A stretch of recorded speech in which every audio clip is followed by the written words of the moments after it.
Agora sim.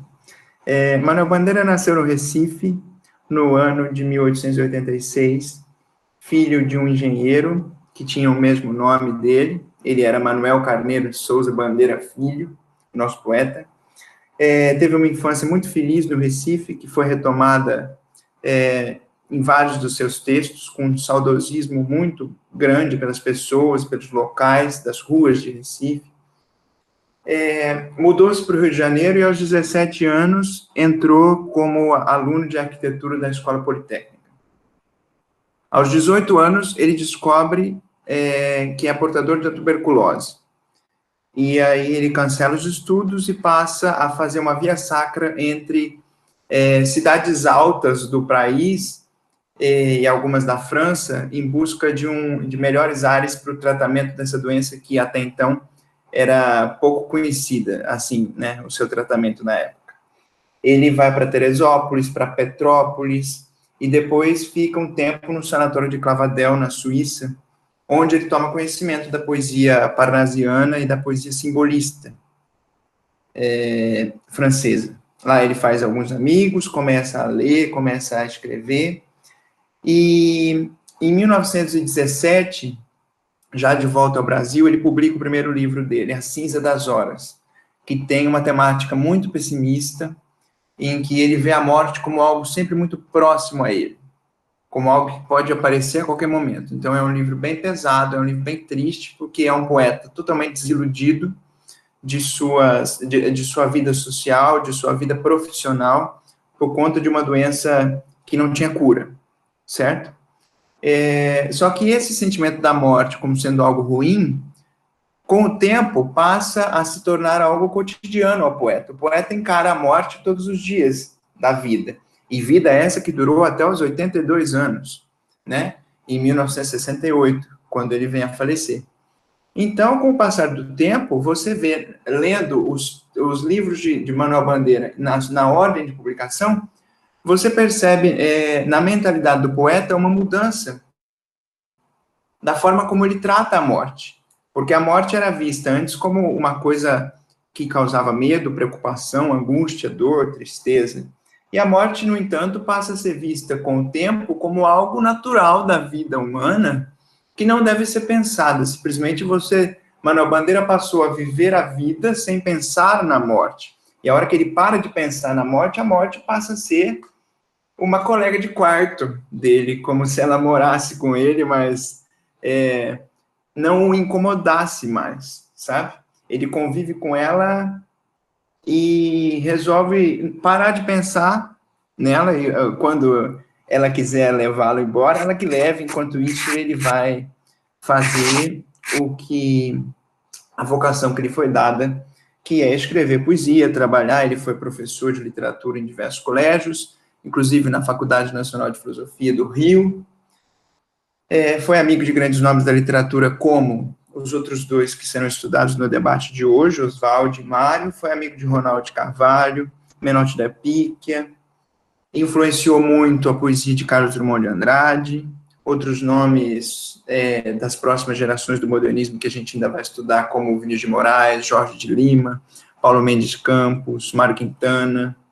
Enfim, Manuel Bandeira é um pouco difícil da gente colocá-lo somente no modernismo, pelo fato de que a sua formação literária abrange uma influência imensa do romantismo alemão, do simbolismo e do parnasianismo francês, sabe? Até que ele culmina num uso primeiro no Brasil do verso livre. Ficou-se documentado de que Manuel Bandeira foi o primeiro poeta brasileiro a usar o verso livre. O verso livre é um verso sem métrica, né? E essa quebra de métrica, para quem estudou a vida toda lendo a infância, a adolescência, lendo poemas parnasianos, é um choque muito grande, né? E ele faz isso, e quando vem a Semana de 22, da qual ele não participa, mas dá o seu poema Os Sapos, que a gente já analisou em aula, para ser lido, ele abraça o modernismo de tal forma que os modernistas passam a ser influenciados por ele e ele pelo modernismo, porque a partir do modernismo ele encontra uma teoria que embasa aquilo que ele já vinha fazendo um pouco antes. E ele passa a crescer com isso, ele se torna um poeta mais conhecido, um poeta mais lido, depois das suas amizades modernistas, né? Os pintores e os escritores que a gente já estudou. Eu mandei a listinha lá com várias obras para vocês verem. É fundamental que se conheça esse time de pessoas que alavancaram a cultura brasileira dessa época, porque tudo que veio depois é praticamente fruto disso, salvo raríssimas exceções, mas o novo se fez a partir do novo que se fazia na época, né? 1922, por isso que eu disse que é talvez o ano mais importante da literatura brasileira, porque a revolução feita em termos teóricos, em termos poéticos, em termos culturais, é realmente absurdo, assim, impensável que se faria isso no Brasil antes de que isso fosse realmente feito, certo? Eu não vou me alongar muito, porque a gente já teve uma confusão aí com o tempo do... teve que trocar de sala. Eu vou ler os 2 poemas do Bandeira que eu separei para a gente, são poemas rápidos. Vou comentar rapidamente sobre eles e já deixo a continuação com as nossas 2 queridas Teresa e Lari, tá certo? O primeiro poema que eu separei é do livro Libertinagem, que é o 4º livro do Bandeira. É um poema que ele fala muito sobre a morte e sobre a infância, mas de uma maneira muito angelical, até. Como eu disse, 2 das grandes temáticas do Bandeira, a vida toda, foram a infância e a morte. E nesse poema ele junta as 2 de uma maneira fantástica. O título do poema é Profundamente. Eu vou lê-lo na íntegra, depois comento alguma coisa, e as meninas também fiquem à vontade, vocês todos que estão nos ouvindo. Quando ontem adormeci na noite de São João, havia alegria e rumor, estrondos de bombas, luzes de bengala, vozes, cantigas e risos ao pé das fogueiras acesas. No meio da noite, despertei. Não ouvi mais vozes nem risos. Apenas balões passavam errantes, silenciosamente. Apenas de vez em quando, o ruído de um bonde cortava o silêncio como um túnel. Onde estavam os que há pouco dançavam, cantavam e riam ao pé das fogueiras acesas? Estavam todos dormindo, estavam todos deitados, dormindo profundamente. Quando eu tinha 6 anos, não pude ver o fim da festa de São João porque adormeci. Hoje, não ouço mais as vozes daquele tempo. Minha avó, meu avô, Totônio Rodrigues, Tomásia, Rosa, onde estão todos eles?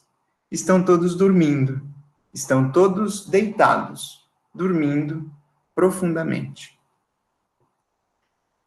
Esse é o poema. Perceptível a marca da lembrança da infância dessa festa de São João, que ele não pôde ver o fim porque adormeceu. É um poema que a análise dele teórica seria mais pelo fato de que não tem nem métrica nem rima, com o que condiz muito com a proposta do modernismo, né? São versos ora compridos, ora curtos.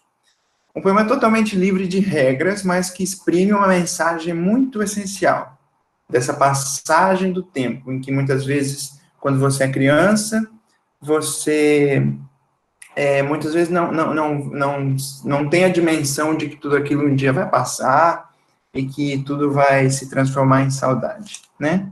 Acho que o poema é um pouco autoexplicativo, e essa metáfora de dormir e morrer, né, essa construção muito interessante que Bandeira nos traz aqui, mostra já um desprendimento do caráter triste que ele tinha com relação à morte, certo?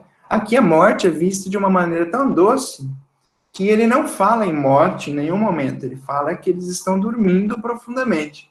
Só que quando você lê entre a relação de quando ele tinha 6 anos e hoje, você percebe que os personagens todos morreram, certo? Alguém quer comentar alguma coisa sobre ele, sobre o poema? Gente, fiquem à vontade. Achei lindo o poema que você escolheu. Achei ele bem representativo, né? É um dos meus poemas prediletos. Sobre a relação com a morte, eu acho muito bonito. Uhum. Eu E tenho essa uma evolução? coisa... Ah, Pode dizer, não, essa evolução de Bandeira, porque ele passa a ver a morte de uma forma mais bonita, depois de um tempo. um negócio que você falou da rima e tal, Uhum, eu só queria comentar. É uma coisa que depois eu vou falar quando estiver falando do Mário, certo. que. Mas tem a ver com isso também. Tipo, quando você estava lendo, dá para ver que, apesar de não ter rima, apesar de não ter uma métrica específica, tem uma sonoridade muito forte no poema. Ele tem uma Tem. Ele cria, cadência muito forte. exato. Ele E cria um ritmo que se liberta das regras, né? sim, e isso é Um uma ritmo característica próprio. muito forte dos modernistas. Então, eu não vou ler um Uhum, poema para vocês, mas acho que dá para prestar bastante atenção, né? Como ele é bem sonoro, e sim, apesar de não ter sim. rima. Isso eu acho muito legal. Era só isso que eu ia comentar. É, mas é verdade. É muito boa o seu comentário. A Larissa quer falar alguma coisa ou eu posso ir para o próximo? Não, pode ir pro próximo. Maravilha. Gente, vamos ao sexto livro de Bandeira, que chama-se Lira dos 50 Anos, que naturalmente foi quando o poeta fez 50 anos de idade. O poema que eu vou ler é uma microbiografia de Bandeira. Sempre que você tiver dúvidas sobre a vida de Manuel Bandeira, volte a esse poema. Ele foi escrito no dia 29 de janeiro de 1943. E ele já é um poema, você veja, 43, estamos entrando quase na terceira fase modernista, pelo tempo em que se estuda. Então, você veja um poeta, por mais que modernista, voltando à métrica e voltando à rima. Mas vocês vão ver que essa métrica, essa rima, não é a preocupação principal do poeta, e sim a mensagem que ele vai passar. Essa é a grande diferença entre os modernistas que usam métrica e rima quando querem e os parnasianos e simbolistas que as usam por obrigação. Certo? O poema chama-se Testamento. E ele diz assim: o que não tenho e desejo é que melhor me enriquece. Tive uns dinheiros, perdi-os. Tive amores, esqueci-os. Mas no maior desespero rezei, ganhei essa prece. Vi terras de minha terra, por outras terras andei. Mas o que ficou marcado no meu olhar fatigado foram terras que inventei. Gosto muito de crianças, não tive um filho de meu. Um filho não foi de jeito, mas trago dentro do peito meu filho que não nasceu. Criou-me desde eu menino para arquiteto, meu pai. Foi-se-me um dia a saúde. Fiz-me arquiteto? Não pude. Sou poeta menor, perdoai. Não faço versos de guerra, não faço porque não sei. Mas num torpedo suicida, darei de bom grado a vida na luta em que não lutei. Certo? O poema é maravilhoso em si, ele conta toda a trajetória de Bandeira dentro de sua vida. A gente percebe uma forte ligação com uma religiosidade, ainda que por vezes obscura, ela se mostra no maior desespero da vida, eu rezei e ganhei a prece, certo? Não me ative nem a dinheiro, nem aos amores. Aí ele diz que o que ficou marcado no meu olhar fatigado foram terras que inventei. E isso a gente lembra de Pasárgada, do seu poema talvez o mais famoso, o mais conhecido, que é Vou-me embora para Pasárgada, lá sou amigo do rei, né? E toda aquela construção fictícia que Bandeira cria numa cidade supostamente utópica e ideal, em que ele gostaria de viver como de forma a fugir dos problemas do mundo, certo? Diz que ele não teve filhos, e isso é verdade, apesar de ter tido várias namoradas, ele nunca teve filhos, e fala que criou-me desde eu menino para arquiteto, meu pai, como já tinha dito, foi-se-me um dia saúde e não pude me fazer arquiteto, certo? Aí ele dá uma definição que talvez é a definição mais importante da humildade de Manuel Bandeira frente a todos os acontecimentos da literatura. Ele diz que ele é um poeta menor e ele pede perdão por ser um poeta menor. É claro que isso é uma humildade e alguma coisa até absurda quando a gente pensa na importância de Bandeira para a literatura, né? A gente pode classificar ele com certeza como um poeta maior, dada a sua importância, a sua influência, mas ele próprio, humildemente, se classifica como poeta menor. E diz que não faz versos de guerra, e não faz porque não sabe fazer isso. Versos de guerra numa alusão à Segunda Guerra Mundial, que ainda ocorria, né? O poema é de 43, a Segunda Guerra acabou em 45, certo? Então, esse é o testamento de Bandeira. Ele nos diz de sua vida, e começa já com uma mensagem importante. O que ele não tem, mas o que ele deseja, é aquilo que melhor o enriquece.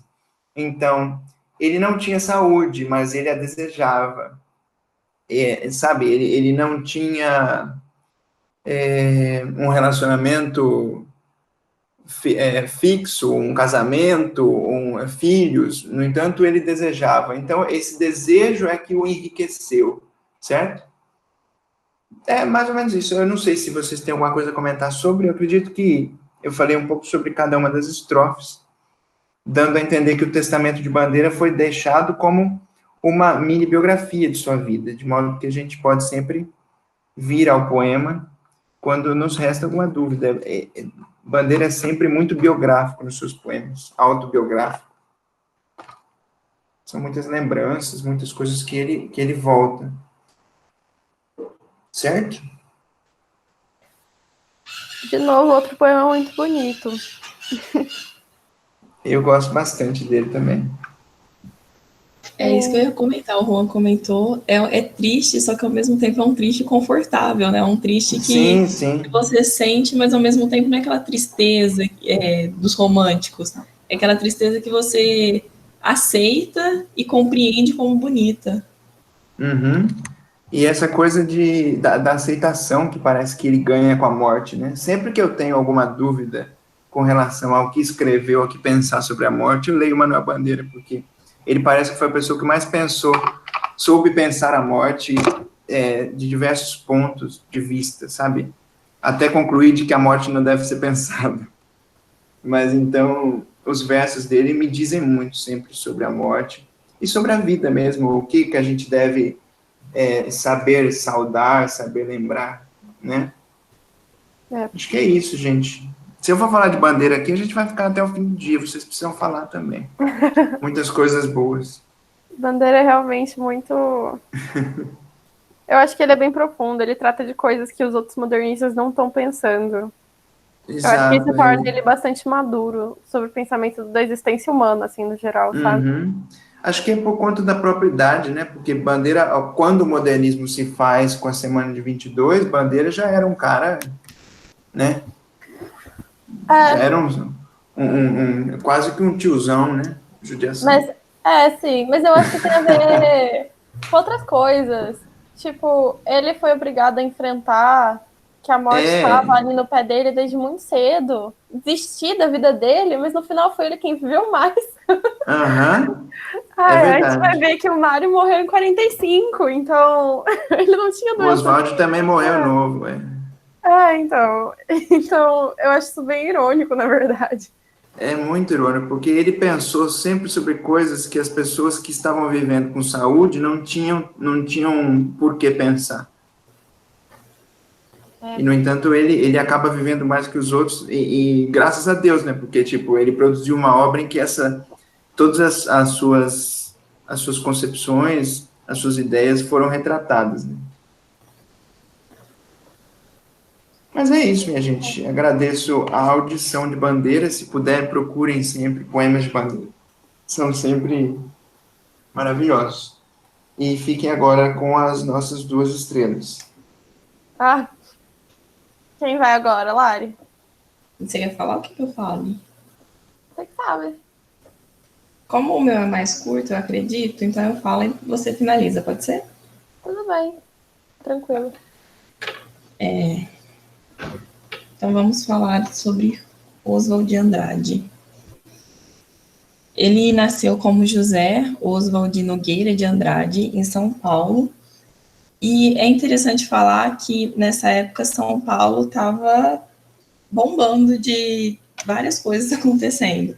Estava tendo várias contestações políticas, estava tendo um movimento operário, anarquista, a primeira greve geral, que foi em 1917, estava tendo o aumento de automóveis, bondes, fábricas, o processo industrial estava começando ali naquela cidade que até então era minúscula, né? Era um nada no meio do mapa e que virou hoje uma gigante, que é São Paulo. E estava tendo ali também uma contraposição da ambiguidade social, estava tendo burguesia de um lado e operariado do outro.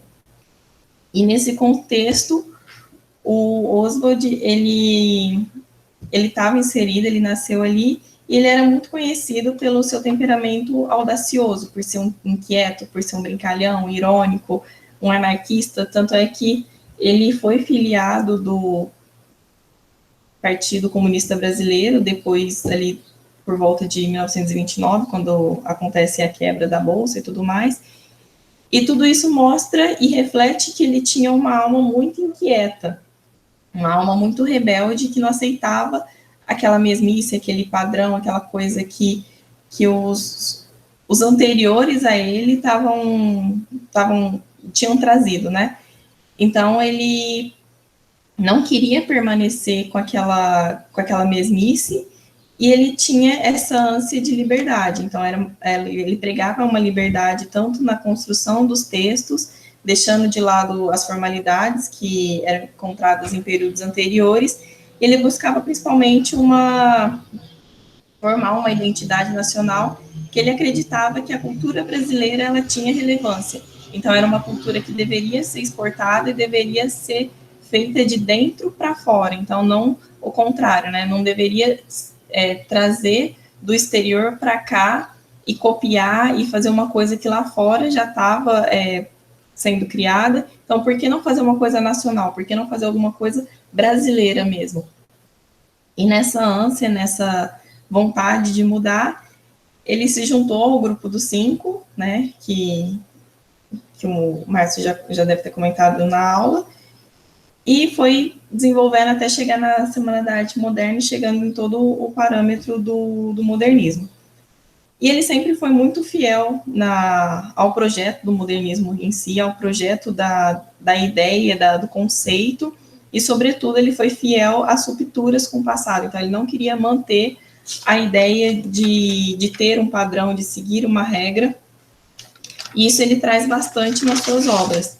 Então, ele tem muito como característica uma linguagem espontânea, uma linguagem mais coloquial, uma linguagem mais do povo, coisa que não era comum antigamente. Você via uma coisa mais certinha, mais gramatical, com perdão da palavra, Tereza. Não que seja ruim, gente. E ele foi predominando esse coloquialismo, foi fazendo um português, foi fazendo uma escrita com português que era genuinamente brasileiro, e junto disso, ele também trazia uma crítica. Então, ele trazia essa crítica de uma maneira mais irreverente, de uma maneira que você não sentisse tanto, mas você pensava sobre ela, não era aquela coisa, não era aquela crítica pesada. E como o Márcio disse na fala dele, tudo que veio aqui, tudo que veio depois acabou sendo fruto do que aconteceu nessa época. Então, ele era muito centrado em trazer uma realidade mais ligada aos problemas sociais da época. Ele começou isso, e lá na segunda, terceira geração, a gente vê os frutos. Então, vê um Brasil que até então era esquecido. E começou ali em 1920, 1922.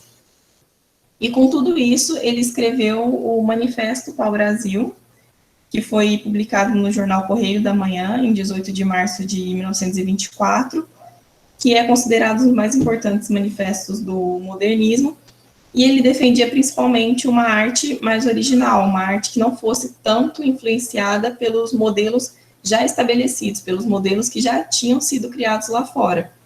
Então, foi um movimento muito nacionalista, muito nativista, que tinha essa intenção de desvincular a realidade do país do estrangeiro.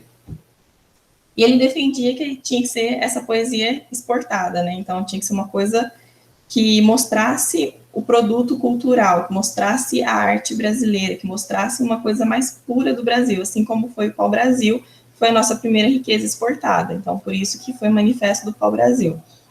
E aí, por meio desse manifesto, ele, depois de um tempo, ele escreveu a sua primeira obra modernista, que tinha como título Pau-Brasil, que era um livro de poemas que tinha a intenção de que causou uma espécie de redescoberta da brasileira, da cultura brasileira. Ele foi ilustrado pela Tarsila do Amaral, que depois de um tempo, não vou saber certinho um ano, eles casaram e viveram juntos por um tempo, né? E o livro, ele coloca em prática todas essas características que ele propõe no manifesto. Então, ele coloca em prática essa questão de defender o Brasil, defender a cultura brasileira, e os poemas, eles são mais curtos e objetivos, então não vai ter aquela coisa muito extensa, são poemas bem mais simples, que procuram se aproximar da linguagem falada. Então, com esse contexto, eu separei 2 poemas, que foram o Canto de Regresso à Pátria, de 1925, e o Erro de Português, de 1927. Se vocês quiserem comentar alguma coisa, pode ficar à vontade para interromper a hora que for. O Canto de Regresso à Pátria, então, eu vou ler ele para vocês. Minha terra tem palmares, onde gorjeia o mar. Os passarinhos daqui não cantam como os de lá. Minha terra tem mais rosa e quase que mais amores. Minha terra tem mais ouro, minha terra tem mais terra. Ouro, terra, amor e rosas. Eu quero tudo de lá. Não permita, Deus, que eu morra sem que eu volte para lá. Não permita, Deus, que eu morra sem que eu volte para São Paulo. Sem que eu veja a Rua 15 e o progresso de São Paulo. Esse Canto de Regresso à Pátria, ele recupera, ele faz uma paródia dos versos de Gonçalves Dias, lá do modernismo, do Canção do Exílio, e ele traz um tom bem reverente para fazer uma adaptação para a realidade brasileira da década de 20. Então, ele não foca nos elementos da natureza, como fez o Gonçalves Dias, mas ele foca no progresso dos centros urbanos. Então, como eu disse, São Paulo estava ali borbulhando de avanços de indústria, na literatura mesmo, estava muita coisa acontecendo, então ele se aproveita disso para mostrar esse progresso de São Paulo. Então, ele faz a paródia em cima disso e já mostra uma das características da primeira geração, que é essa intertextualidade. Espera que eu me perdi. Mostra a primeira, essa característica, né, que ele busca lá atrás e adapta para os dias atuais, e também, e ele vai mostrando o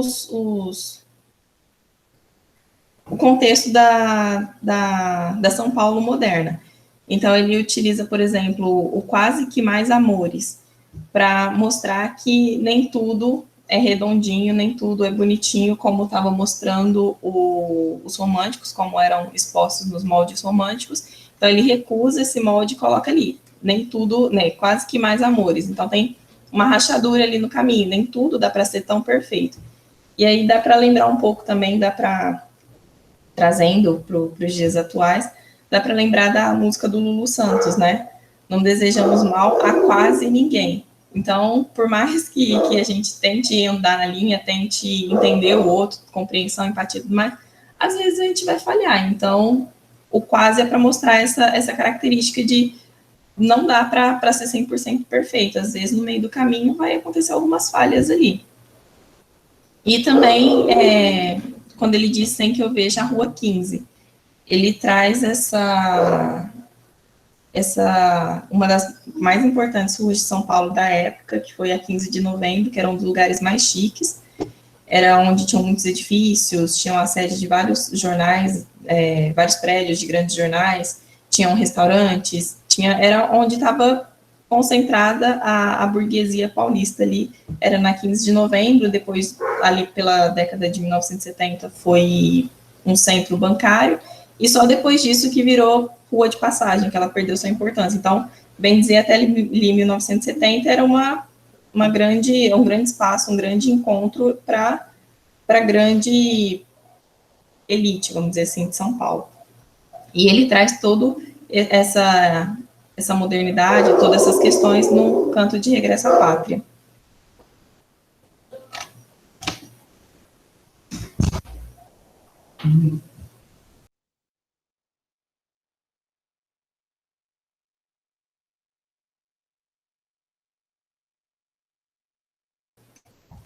Desculpa, gente, deu falha aqui. Posso ir para o outro? Pode sim. Vocês querem comentar alguma coisa? Eu acho engraçado como ele é otimista, mas pode sim. A maneira que ele escreve é muito... Ele faz uma crítica, mas é uma crítica muito divertida, uma crítica muito suave. Não é uma coisa tão pesada igual, por exemplo, tinha no o Castro Alves, que fez crítica, mas ele fez uma crítica mais pesada. Ele traz a crítica também, só que de uma maneira bem mais leve. É verdade, é uma irreverência, acho que muito a ver com com o primeiro tempo modernista, né? De trazer uma história do Brasil crítica, mas não deixando de ser engraçada, parece. É muito legal. Pode falar. Não, desculpa, pode completar, eu vou falar de outra coisa. Não, é que eu já ia para o próximo, mas pode continuar. Não, eu só ia falar que eu recomendo muito que vocês leiam o poema em que ele se baseou, que do Gonçalves Dias, porque, assim, apesar de ser do romantismo e tal, é um poema muito importante, um poema muito bom. O Gonçalves Dias se aprofundava muito nas diferentes culturas indígenas para escrever os poemas dele, então as coisas são muito mais embasadas do que no... esqueci o nome, eu não gosto dele, daí eu esqueço o nome dele. José de Alencar. José de Alencar, isso aí. Então, tipo, ele realmente conhecia índios, diferente do José de Alencar. E, enfim, nesse poema original, ele se baseia nos tambores indígenas para fazer o ritmo do poema, é super legal. Mas, enfim, sim. Era só isso. A Canção do Exílio é um poema, acho que, dos mais cobrados na história dos vestibulares, né? Então, de qualquer forma, vocês têm que conhecer, gente. Apesar de ser um poema, entre aspas, batido, né, que tem mil palavras por aí, é uma que vira e mexe, sempre aparece, sempre cobra interpretação, contexto, é um que é importante de saber. E é importante também porque outros textos usam ele, né? Como vocês estão vendo, o Oswald, ele usou o texto como base. Se vocês não conhecerem, não tem como saber que ele pegou esse texto e usou, né? Sim, eu acho que a canção, muito importante. Sim, eu acho que a Canção do Exílio é o poema mais parodiado da história da literatura brasileira. Deve ser mesmo. Porque, não, é verdade. Porque, ele é usado no hino, né? Então, ele é usado no hino nacional, tem esse do Oswald de Andrade, que chama Canção de Regresso à Pátria, né, ou Canto de Regresso à Pátria, não me lembro. Tem o Drummond, faz a nova Canção do Exílio, o Casimiro de Abreu faz a Canção de Exílio dele também. Então, enfim, o homem, sabe? Sim. Influenciou, eu não sei porquê, o negócio foi parar até no hino nacional, então. É bom vocês conhecerem o poema. Por causa da época, né? Mas... tá a todo vapor. Mas pode continuar, né? Pode ir. Então, como a gente estava falando, Peraí que eu me perdi aqui. Tá. Tem essa questão dele fazer a crítica, e os dois poemas que eu trouxe é do Pau-Brasil. No Canto de Regresso à Pátria, eu acho que não fica tão assim essa questão da crítica, apesar de estar ali também. Mas no Erro de Português, que é esse outro, eu acho que fica mais evidente a crítica de uma forma mais sutil, mas ao mesmo tempo ela está ali e te faz pensar que, olha, estou aqui, e se fosse diferente? Então, o Erro de Português, ele é: quando o português chegou, debaixo de uma bruta chuva, vestiu o índio. Que pena, fosse uma manhã de sol, o índio tinha despido o português. Então, é um poema super curtinho, ele tem 1, 2, 3, 4, 5, 6, uns 8 versos, mais ou menos, ele é bem curtinho, então mostra os poemas, pílulas, não é? Se eu não me engano, acho que é isso. Tem outros termos também, eu não vou lembrar agora. Esses poemas curtos, como a Teresa disse da falta de rima, não tem rima, mas dá para sentir um pouco dessa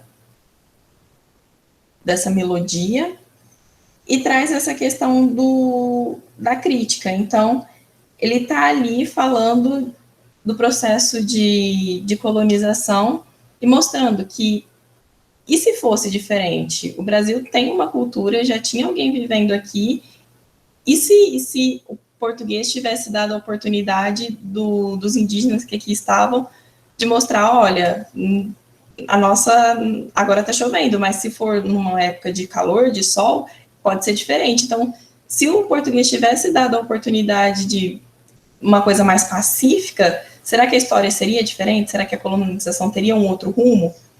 Então, ele traz essa crítica, essa reflexão, apesar de num primeiro momento, parecer uma coisa mais tranquila, mas tem tudo isso por trás.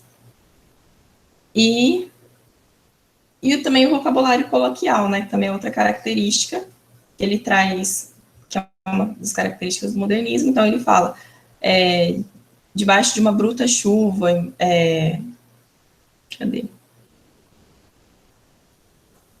De uma maneira mais dia a dia, de uma coisa que, se fosse os parnasianos... É uma linguagem muito, muito próxima do que o brasileiro fala mesmo. É uma linguagem muito do dia a dia, uma coisa que os parnasianos revirariam no túmulo se tivessem que escrever uma coisa dessa. Eu não tô lembrando se caiu no simulado. Eles reviraram, né? Reviraram na semana de 22. Todas as coisas aí, eles se debateram. Foi uma briga. Foi uma coisa pesada. E vocês lembram se caiu esse no simulado? Eu não tô lembrada, que perguntaram. A Daniela eu não sei se caiu no simulado. Ele pode, eu acho que eu falei dele na aula, pode ter sido isso. Ah, tá. Mas é bom que você leia e fale de novo, porque você pode achar coisa que eu não achei, entendeu? Então eles já se familiarizam de novo, né? Vem mais uma vez.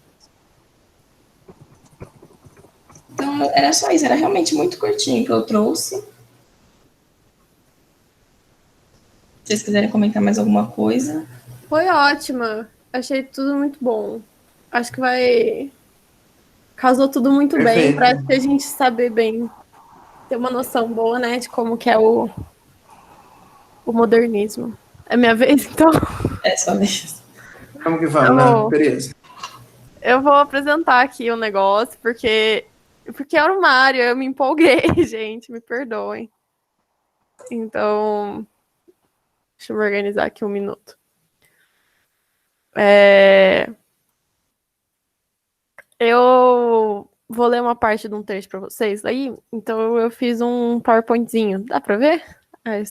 Deve estar começando a apresentar. Muito chique a pessoa, né, gente? Dá para ver? Apareceu aqui. Aí. Tá certo. Então, esse aí é o Mário. Só para constar, o Mário de Andrade e o Oswaldo de Andrade, eles não são parentes. O Márcio deve ter falado isso, mas não tem nada a ver, é só coincidência. São mesmo. E é muito engraçado. Eles eram muito amigos e depois ficaram inimigos, né? Sim. Mas era tipo rivalidade de anime, assim, que é uma rivalidade, mas é meio amigo, sabe? Uma coisa meio... Você pode confirmar a minha história, porque eu vou contar para vocês a história que eu conheço. Tereza confirma, porque talvez ela tenha estudado isso mais do que eu. Larissa também pode falar se souber alguma coisa. Talvez não, Márcio. Foi a história que eu descobri. Que a Larissa comentou que o Oswald ficou pobre depois da crise de 29, certo? Ele acordou do dia para a noite com aquela coisa, né? De que a bolsa estourou lá, né? A bolsa estourou é ótimo, né? A bolsa de Nova York quebrou. Aí ele foi para os jornais, não sei, e tal, atrás dele, e ele falou assim, a declaração dele foi a seguinte: do dia para a noite, me vi mais pobre do que Mário de Andrade, que é a pessoa mais pobre que eu conheço. Eu vou falar sobre isso. Isso tem fundamento? Porque é muito boa essa história. Tem fundamento, e o Mário ficou possesso com isso, é claro, Exato. Né? Mas, tipo assim, eles eram muito amigos, eles eram, tipo, quase primos, assim, sabe? Só que, assim, eles não eram parentes, gente. Mas eles eram muito amigos, tipo, desde muito tempo. E depois ainda vem Carlos Drummond de Andrade, né? Não, mas o Drummond é tipo um filho pro Mário. Não, assim, então, mas é pra ferrar com o sobrenome, né? Porque é terceiro já. E não é parente. O Drummond também não é parente deles. Não tem nada a ver, gente. Dois, exato. É só o mesmo sobrenome. É uma sina. É horrível. Tem que ter esse sobrenome pra estar no meio, entendeu? É verdade. Mas, enfim. E aí o que aconteceu foi que ele ficou muito bravo com o Oswald, porque, como assim? Assim, o Mário tava lá sofrendo a vida inteira, aí o Oswald perde um dinheiro, ele nem ficou tão pobre quanto o Mário, ele só tava sendo exagerado. E aí o Mário ficou possesso, tipo, como assim, seu riquinho, você vem aqui reclamar? Mas aí no final, tipo, ficou tudo bem, era só, tipo, briga de primo, sabe? Não era uma coisa assim, nunca mais se olharam, sabe? Você sabe que... Não, rapidinho, antes de você começar, eu preciso contar um negócio que é muito engraçado. Quando eu tinha uns 13, 14 anos, eu acho, eu fui numa exposição do Museu da Língua Portuguesa sobre o Oswald. Aí tinha lá um caderninho lá que contava um pouco da vida dele, trazia uns poemas. E aí tinha uma parte assim, como se fosse um negócio do Orkut da época, né? Que era tipo, botou assim, melhores amigos. Aí, tipo, tinha a Tarsila, tinha o povo, a Pagu, que foi a segunda mulher dele, o povo todo lá da semana. Inclusive, a Pagu é linda, é maravilhosa, gente. Vocês têm que conhecer o trabalho dela. Então, a Pagu é muito bonita, O trabalho dela é ótimo. Enfim, continue. Não, e aí tava escrito assim, tipo, inimigo mortal. Aí a fotinho do Mário. Não, isso é meio... Eles eram muito amigos, assim, muito mesmo. Então. Tá bom, vamos começar então, senão... Pode ir, que a gente tá falando bobagem demais, né? Então. Mas não é bobagem, eu acho que é engraçado, não, é bom. É porque assim a gente lembra do cara também. Eu acho muito engraçado que eles eram todos amigos, né? Mas enfim. O Mário nasceu em 1893, em São Paulo, e morreu em 1945, também em São Paulo. Ele viveu a vida inteira em São Paulo, e, assim, o lugar que ele é mais conhecido de ter morado é na Barra Funda. Eu não sei se vocês conhecem São Paulo, mas Barra Funda é um bairro operário, assim, não fica exatamente no centro, não fica muito longe do centro também, mas é um bairro, assim, pobre, é um bairro normal, sabe? Então, os lugares que o Oswald frequentava eram, assim, muito caros, muito chiques, não tem nada a ver com o Mário. O Mário, ele é muito mais pé no chão do que o Oswald, nesse sentido de dinheiro, assim.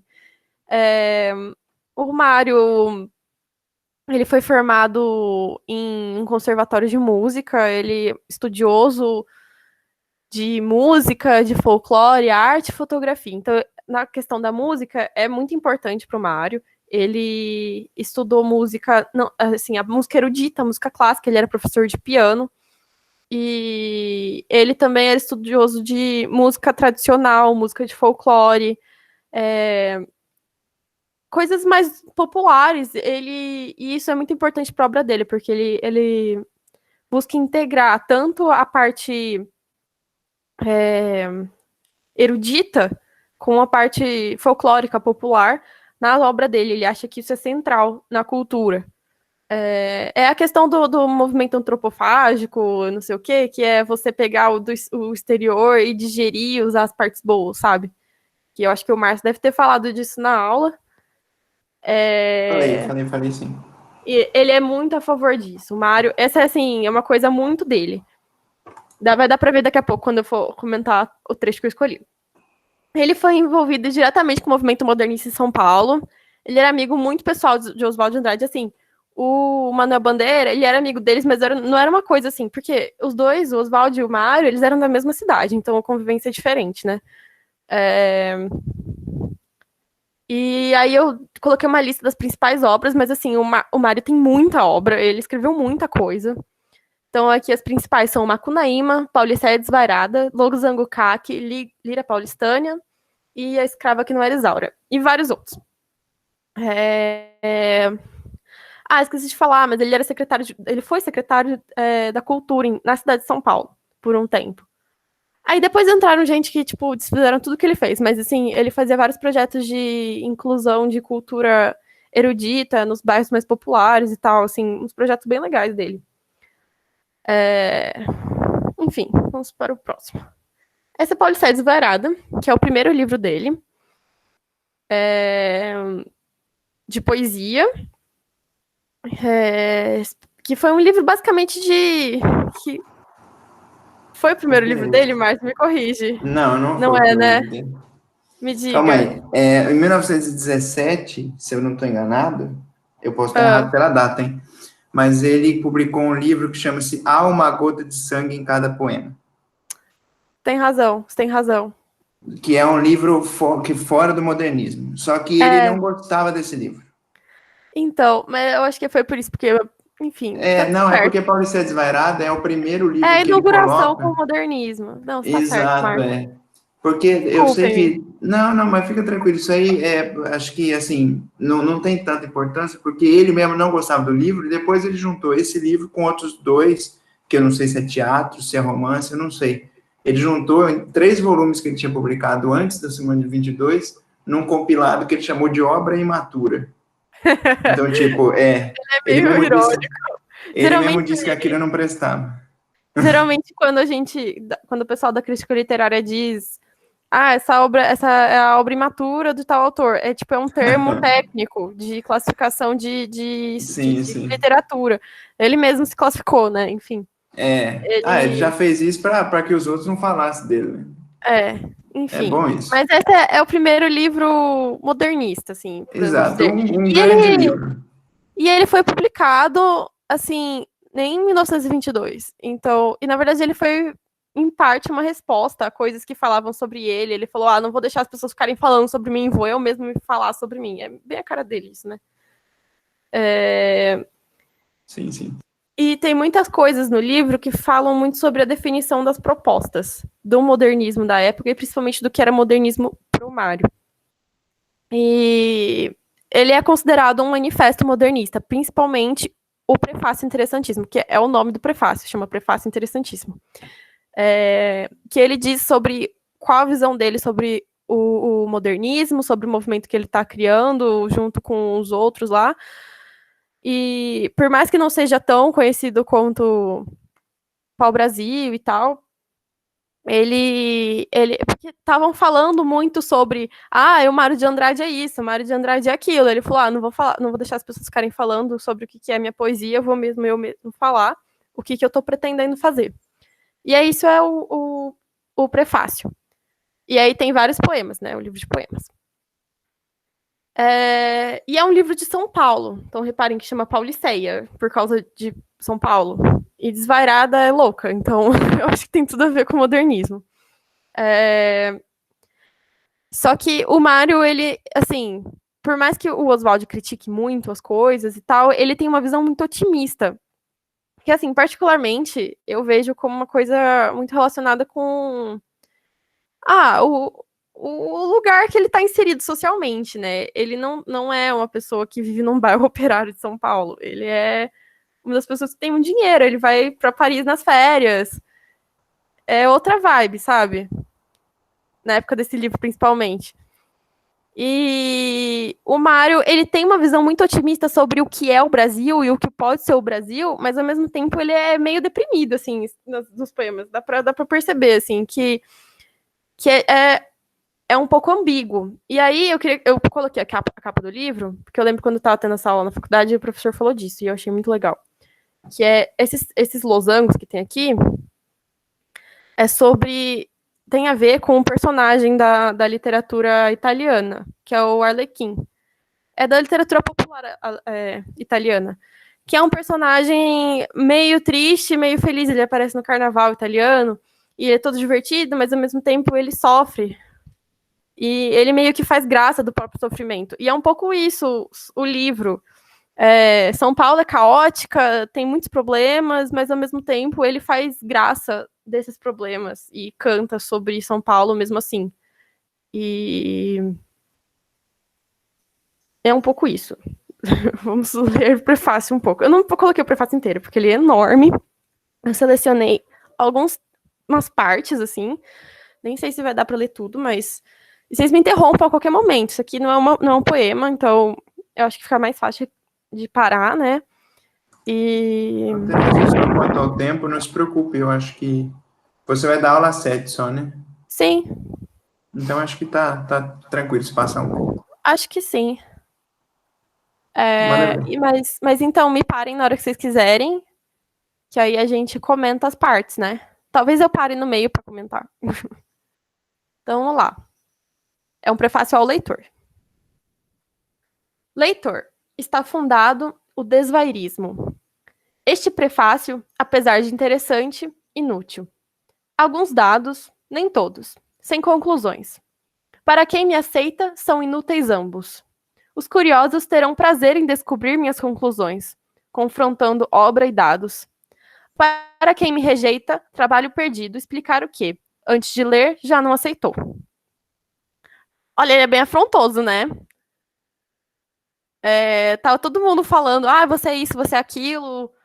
Mas assim, ele falou, se você não tá me aceitando, já nem adianta ler, porque você não vai entender mesmo. E, na verdade, ele nem mesmo se entende um pouco. É um pouco sobre isso. Eu acho que é o próximo parágrafo que diz mais sobre isso. Quando sinto a impulsão lírica, escrevo sem pensar tudo o que meu inconsciente me grita.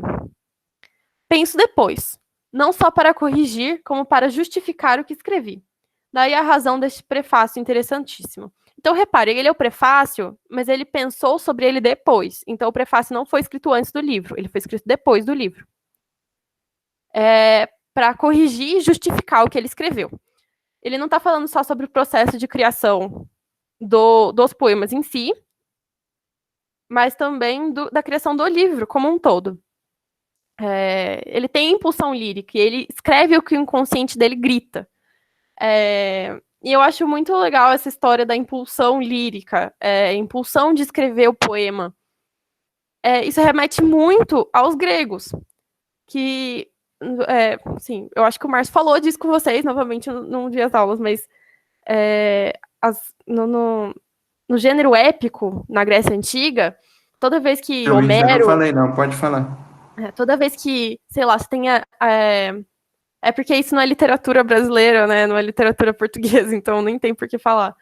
Mas nos poemas épicos de Homero, que escreveu Ilíada, Odisseia, eles são poemas. Então são parte dessa tradição, né, de poemas.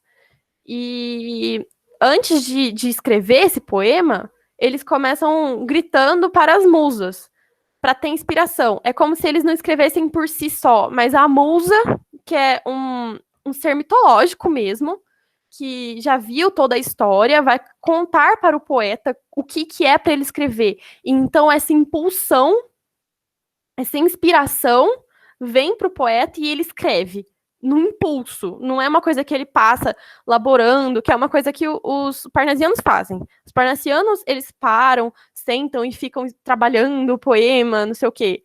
Não, aqui é outra ideia. Aqui é a ideia de você escrever tudo numa impulsão, numa coisa assim de inspiração mesmo. E eu acho legal como ele faz isso, quebrando toda a tradição, mas ao mesmo tempo remetendo a essa ideia que é uma ideia muito antiga, é a ideia que os poetas mais antigos tinham, né, de inspiração. Eu acho que eu dei uma viajada aqui, se vocês quiserem comentar também, fiquem à vontade, senão eu vou mudar de slide. Tem só mais um, na verdade. Mas talvez tenha mais coisas.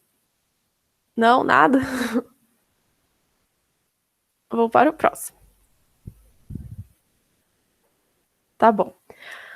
Minhas reivindicações, liberdade. Isso é de outro trecho, não tá em sequência. Eu tirei o trecho, assim. E não é o final, tem mais depois. Minhas reivindicações, liberdade. Uso dela, não abuso. Sem embridá-la nas minhas verdades filosóficas e religiosas.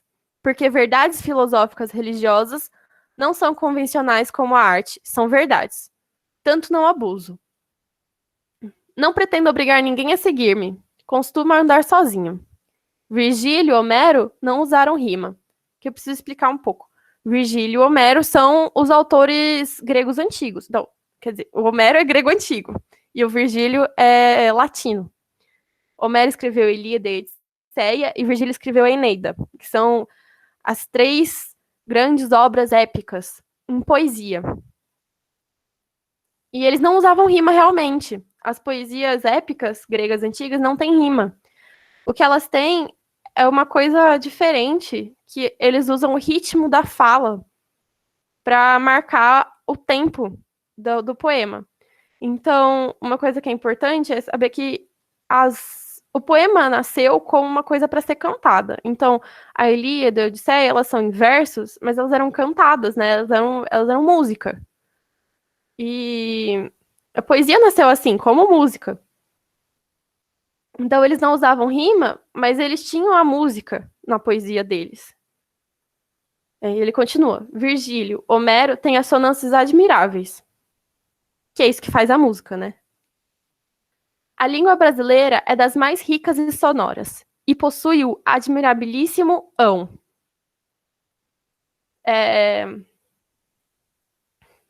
Aqui eu vou fazer o parênteses da linguística. Não são todas as línguas que têm esse ão. Na verdade, o português é a única língua que tem esse ão das línguas europeias, por exemplo. É muito, muito raro. Tanto que quando um estrangeiro aprende português, isso aí é um negócio que eles não aprendem a falar. E é bonito isso, né? Enfim. Continuando. Tipo saudade, né? Existem controvérsias sobre saudade, mas é tipo saudade. Ah, tá. Depois você me explica as controvérsias, então, porque eu sou uma pessoa muito ruim nessas controvérsias todas. Mas aí, senão vai ficar muito tempo aqui. Mas pode continuar. Esse é o último slide, mas vamos continuar. Eu separei muita coisa, gente, mas é porque eu acho que isso é legal para ver o que ele fala sobre o modernismo. Esse texto é maravilhoso. Né? É não só para se entender Mário, como para se entender todo o modernismo. Sim, foi por isso que eu escolhi. Então vamos continuar. Marinetti foi grande quando redescobriu o poder sugestivo, associativo, simbólico, universal, musical da palavra em liberdade. Eu sei que eu estou no meio do parágrafo, mas eu vou pausar. Vocês sabem quem é Marinetti? Marinetti é o fundador do futurismo, que é um movimento modernista, né, na Europa dessa época. Eu cheguei a comentar com ele sobre futurismo. Sim, e você falou da associação do Marinetti com... enfim. Eu vou falar porque vai fazer sentido aqui, desculpa. Pode falar. Então, eles são... Eu falei meio rápido porque eu falei de todas as vanguardas juntas. Não, imagino. Mas então, o Marinetti, ele valoriza muito o movimento, o futuro, a máquina, essas coisas do moderno, propriamente dito assim, da civilização. Então, ele advoga muito para libertar a palavra dos sentidos que ela tinha anteriormente e usar ela de formas novas, de forma simbólica, como se ela fosse uma ferramenta de uma máquina. E ele é contra a tradição, Marinetti. Isso é importante. Por que é importante? Porque depois, a gente está em 1922 aqui, mas depois, quando ascendeu o fascismo na Itália, o futurismo se associou ao fascismo e foi usado como propaganda de Estado. Em busca do futuro, da modernidade, etc. Então, esquecer o passado, esquecer a história, esquecer o estudo das humanidades para ter esse futuro utópico, meio coisa positivista, assim, em mente. Enfim, mas nessa época nada disso tinha sido associado ainda com o fascismo. Isso ainda estava por vir. Mas mesmo assim, tô vendo que ele está citando Marinetti, que é da época. Da palavra em liberdade. Aliás, velha como Adão. Marinetti errou, fez dela sistema. É apenas auxiliar poderosíssimo. Uso palavras em liberdade. Sinto que o meu copo é grande demais para mim e ainda bebo do copo dos outros. Eu acho que isso aqui é tipo a essência do que o Mário usa na poesia. Por isso que eu peguei esse trecho. Ele fala que o Marinetti acertou na hora de querer fazer uma coisa de liberdade, ele acerta na ideia de liberdade, mas ele erra no quê? Em pensar que a palavra é um sistema, fazer dela uma máquina. A palavra não é isso. Ela é só um auxiliar. Auxiliar para o quê? Auxiliar para o sentido. As palavras têm que ser usadas com liberdade. Essa é a ideia do Mário.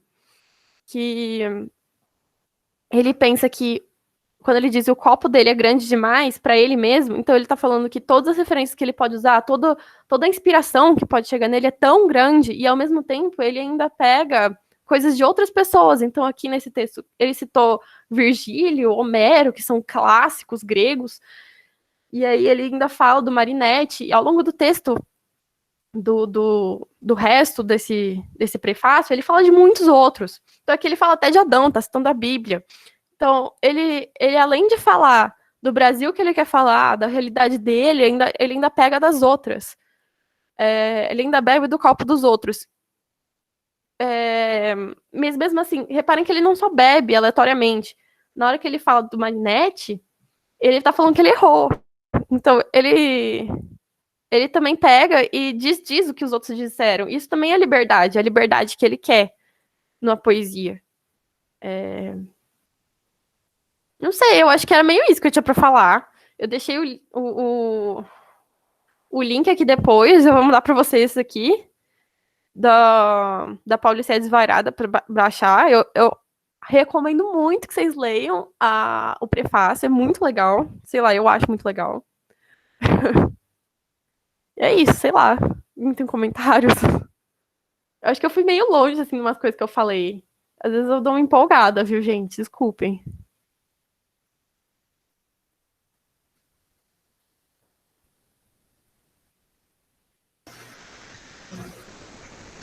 Vou fazer um comentário geral, que você disse na sua fala que o contexto que eles estavam inseridos era muito diferente do Oswald e do...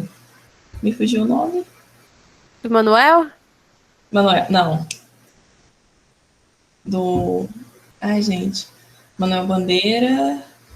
do Mário. O contexto que eles estavam inseridos era muito diferente. E eu acho muito louco que os três, o Manuel, o Mário e o Oswald, eles estavam no mesmo espaço-tempo, com o mesmo objetivo de transgredir as regras, só que a maneira em que os três fazem isso é completamente diferente. Sim. É incrível, né? É muito bom isso.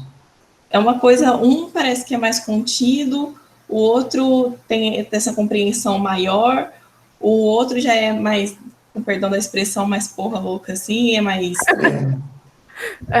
E mesmo assim, eles ainda conseguem se equilibrar e fazer um movimento que até hoje tem repercussão. Sim. Sim, sim. Aliás, uma repercussão, acho que sem medida na história da literatura, porque o modernismo, tudo que foi feito depois dele, carrega consigo alguma influência, ainda que indireta, carrega, né? E não só na literatura, na música, na música, na pintura, no cinema, né? Toda se a gente arte, for pensar, geral, né? Então, porque se a gente for pensar na semana de 22, se você for pensar depois, tem as outras fases do modernismo, mas você já vai ver o concretismo, a tropicália, o cinema novo, a bossa nova, e depois vai para outros ritmos que a gente vai cair no axé e nas outras coisas mais novas. Todas as experiências partem do princípio de que a liberdade poderia ser usada, e quem primeiro firmou o pé, dizendo que a liberdade tinha que ser usada acima de qualquer coisa, foram realmente os modernistas, né? Então é um papel meio que fundamental, assim, parece, de influência. Sim, eu acho mesmo. E foi muito rico o nosso debate hoje, né? A gente falou bastante. A gente falou muito. Acho que eles estão até com os ouvidos coitados. Eles devem estar meio atordoados. Vocês estão bem? Vocês estão vivos, gente? Tá tudo bem? Calma, digerendo informação, é ótimo. Então, foi bastante coisa hoje, né? Foi uma pancada, né? E eu não ajudei, né? Eu fui por último ficando falando de épica. Coisa doida. Não, mas foi ótimo, foi ótimo. Minha gente, antes da gente encerrar, só queria lembrar a vocês que o nosso encontro com o nosso amigo escritor Marcelino Freire está já marcado para o dia 9 de novembro, só que eu falei com ele e ele pediu para trocar o horário das 7 horas da noite para 6h30. porque diz que às 8 horas ele tem um compromisso. Então, ficaremos com ele no dia 9 de novembro, das 6h30 às 7h30, aqui pelo Google Meet também. Vocês já sabem que estão todos convidados. Eu vou mandar lá no grupo do cursinho o convite já com horário novo. E eu peço a vocês que façam um esforcinho para ler o livro, ou pelo menos o que conseguir dele. É um livro bem curto, eu garanto que vai ser uma experiência boa. O livro está lá em PDF também no grupo do cursinho. E eu recebi dele um vídeo de uma adaptação teatral para alguns dos contos, que eu gostaria muito que vocês assistissem. Eu vou falar isso para todos os alunos lá no grupo também. É 1 hora, mais ou menos, assim, de espetáculo em que o texto do Marcelino foi adaptado para o teatro, alguns dos contos, e traz um movimento muito importante do texto para que a gente entenda a profundidade do que ele quis dizer.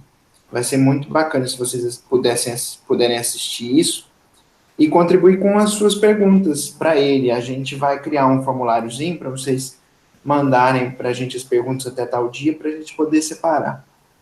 Tá certo? Mas aí fica, mais uma vez, o nosso convite para esse evento que a gente conseguiu com uma graça enorme. Vai sim, eu estou bem ansioso para isso. Sim. Nossa, vai ser muito legal. Então, aí eu conto com a colaboração de vocês, com a presença e também com a animação lá no grupo para incentivar os outros alunos a participarem, por favor. Tá certo? Só para complementar o que o Márcio falou, quando eu prestava FUVEST, teve na minha cidade a peça de Mayombe. E quando você consegue ter a oportunidade de estar ali visualmente vendo uma obra, às vezes você consegue absorver muita coisa que só pela leitura, porque a gente tem que ter bom senso de ter noção que às vezes não vai conseguir absorver 100% do que está na obra, seja por pressão de vestibular, de que você precisa ler aquilo, de que tem tempo e está passando e você precisa terminar. Então, às vezes, a gente não consegue absorver tudo que aquela obra está colocando.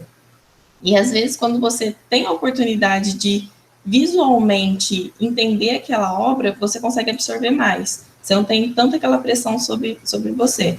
Então, se vocês tiverem a oportunidade, assistam essa peça, porque é muito legal mesmo. E, quem sabe, anime vocês a lerem o livro se ainda não leram.